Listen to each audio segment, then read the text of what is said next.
Well, hello everybody. Welcome to Fine Line Classic Cars Northampton.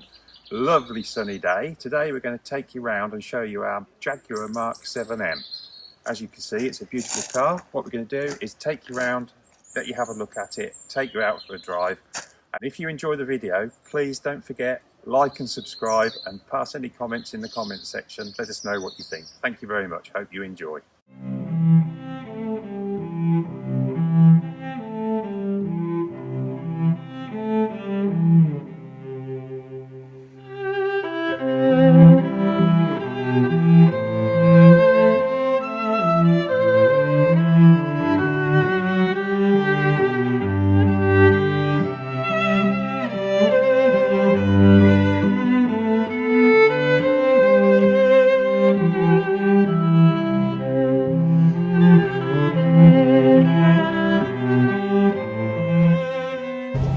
Afternoon everybody, here we are in a 1955 Jaguar Mk VII M, the M being modified.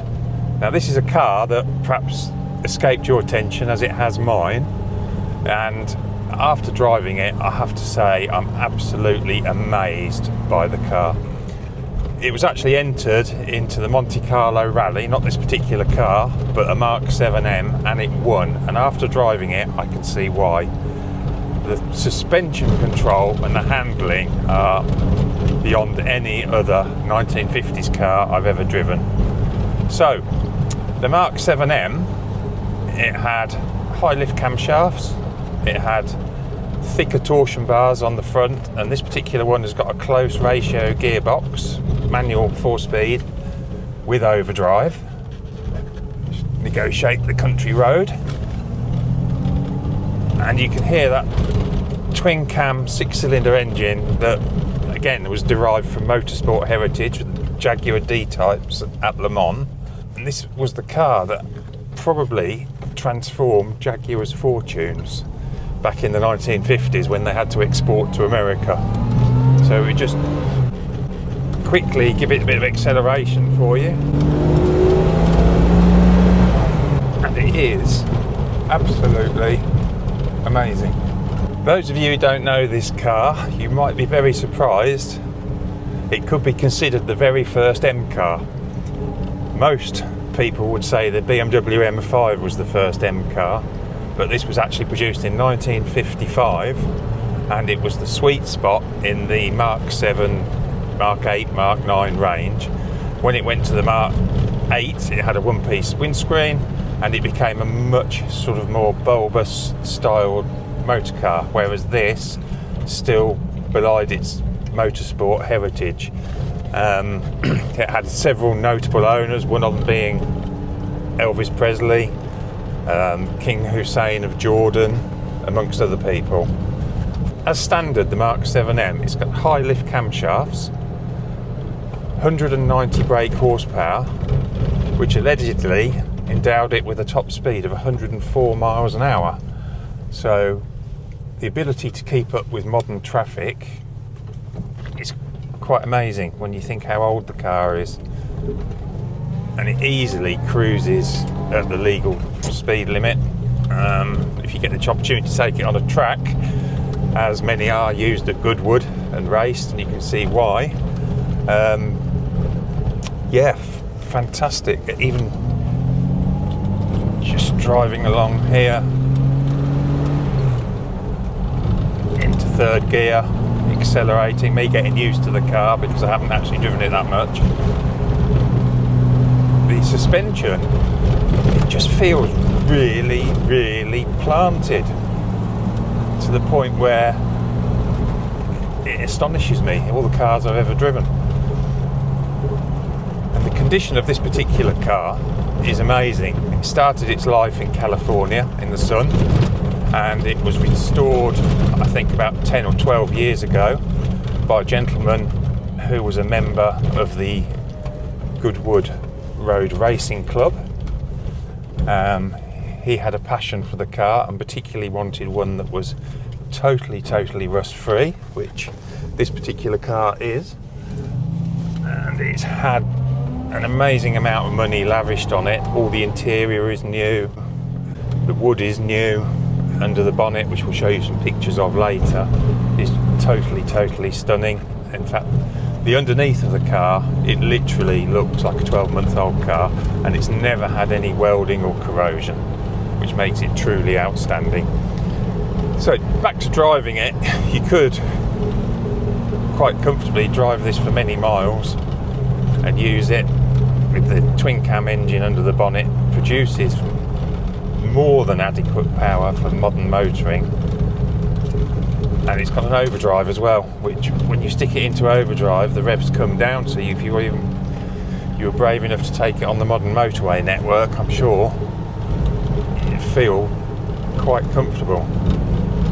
The steering wheel is obviously a bit larger than we're used to in 2025, but adds to its character. And if you look at the dashboard, it's just stunning. It's got Smith's instruments, which are very reminiscent of the Battle of Britain Spitfire. And if you look at the rev counter, it's actually an anti-clockwise direction that it works in, very similar to the 1950s Jaguar D-types. Now, whether they did that because it links in and that was a sales feature of the day, I don't know. But now, very evocative of that racing history. So, coming up to a 50-mile-an-hour limit, we just happily cruise along. And if I stick the car into overdrive,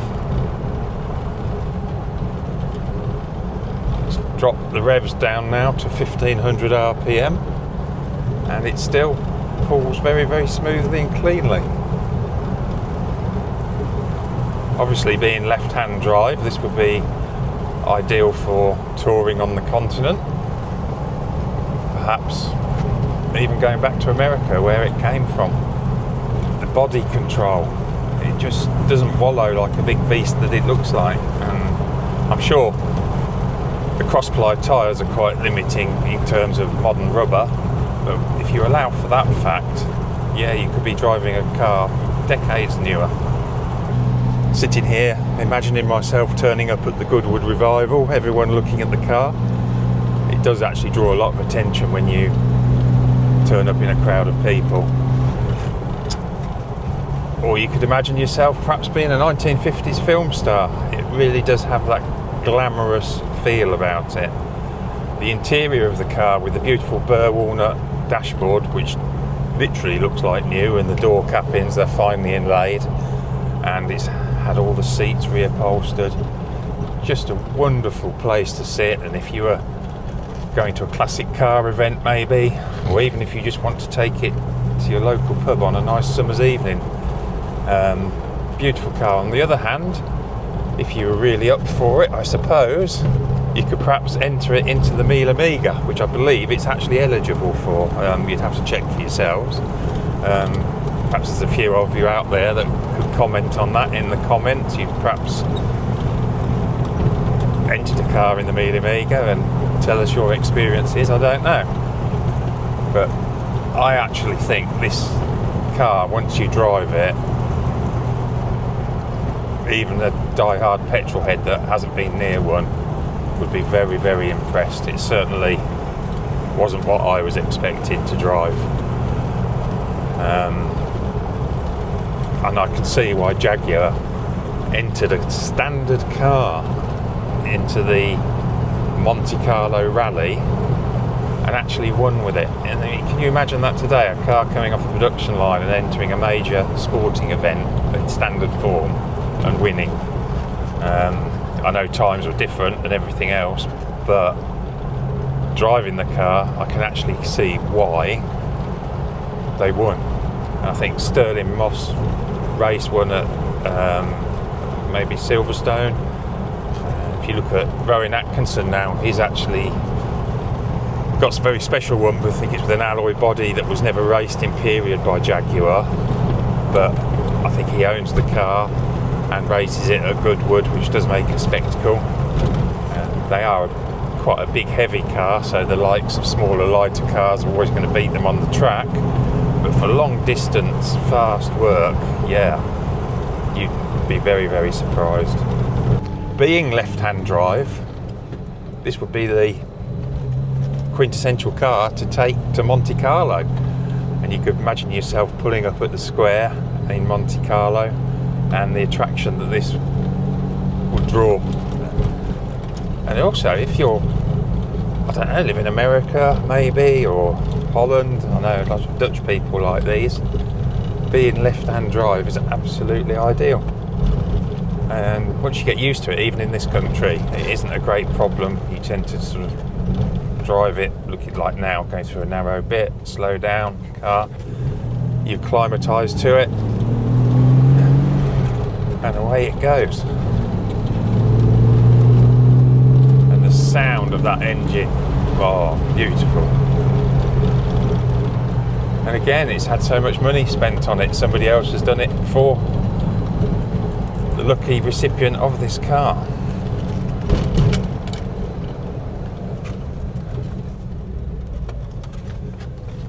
Nice tight little turning we're going into, and over a cattle grid, being very careful not to damage the old girl. And away we go again. Give it some acceleration.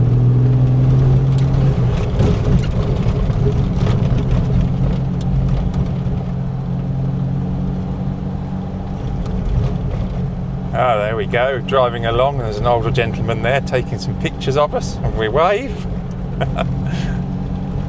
Obviously remembers it from when they were new. Yeah. Lovely old car.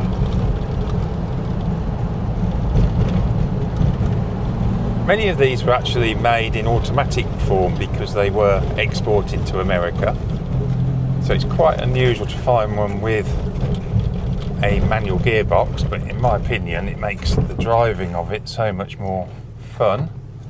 So maybe if you're considering buying a classic car, or you've looked at maybe Bentleys or other such exotic cars, take a look at this, because I think you'll be very, very surprised. And there's something to drive. I think it's so much more usable than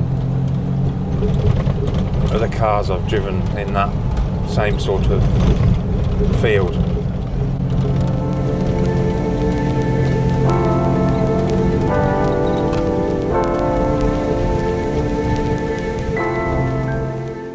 As promised earlier, we're going to show you around this stunning Mk VII M Jaguar that we've been out in this afternoon. It is in absolutely incredible condition, which hopefully you'll come across on camera. It was originally from California, totally rust-free. It is now absolutely rust-free as it was when it was new. It is wonderful, and if you look down the sides, it is absolutely arrow straight. And the car, if you were to take it to Goodwood or even park it outside the Saloon privé, people will just come up to you and admire the car. It's one of those vehicles that draws attention. The chrome, the paintwork, the leather, it has an aura about it that people will appreciate.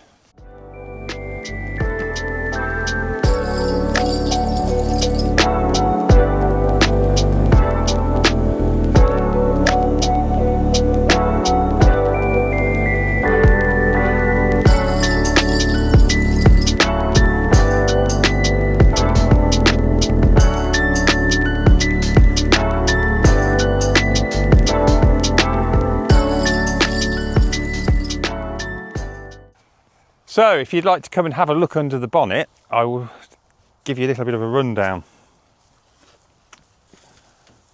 Now this is really, really nice under here. I don't know whether you can see just the detail that this car's been refinished to. It's got the proper champion spark plug lead caps on there, as it would do in period. Even the decals on the air cleaner and the washer bottle are intact. Beautiful cast cam covers that are highly polished. Even the exhaust manifolds have been enamelled, and that's still in wonderful condition. The engine dates back, well, it's a derivative of the D-type Jaguar racing engine in period. It's a 3.4 litre, isn't quite the same obviously because it was altered for mass production, but essentially it's a very, very advanced engine for 1955, and it endows the car with amazing performance for the period. And indeed, like we've discussed earlier, even in the modern world, the car will keep up with modern traffic and you can cruise on the motorway, etc. If the camera just has a look at these exhaust manifolds and under there, just give you a moment to take in the condition of the car.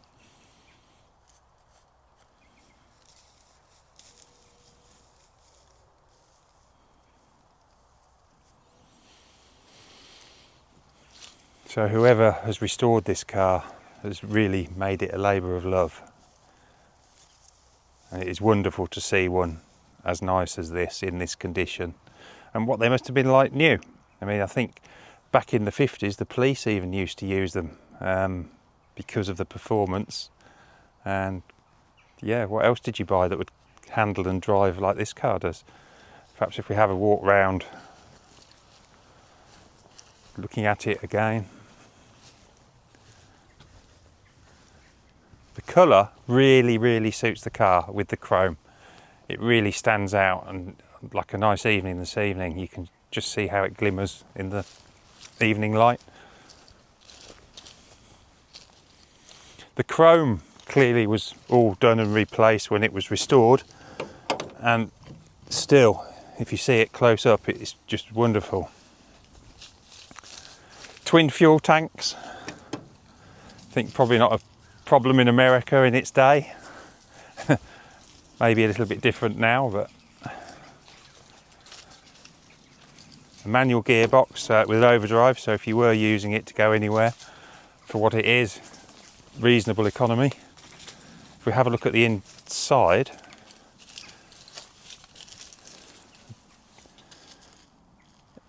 it's been beautifully refinished. The dash and all the door cappings and all the interior woodwork has been all re-veneered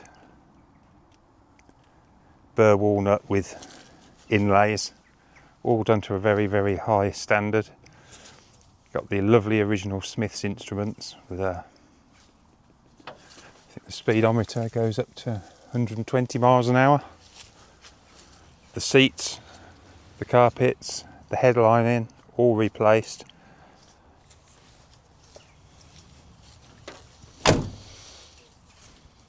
Tyres, all matching set of 4 tyres, all look to be like new. Chrome Jaguar rim embellishers on the wheels. And the Mk VII M, I believe, had these grills rather than the built-in spot lamps. Don't know quite why, whether it was just a styling feature. And the headlamps, it's got Lucas, I've forgotten what they're called, but they are different to the earlier ones. And again, when you see them, just details like that make the car stand apart.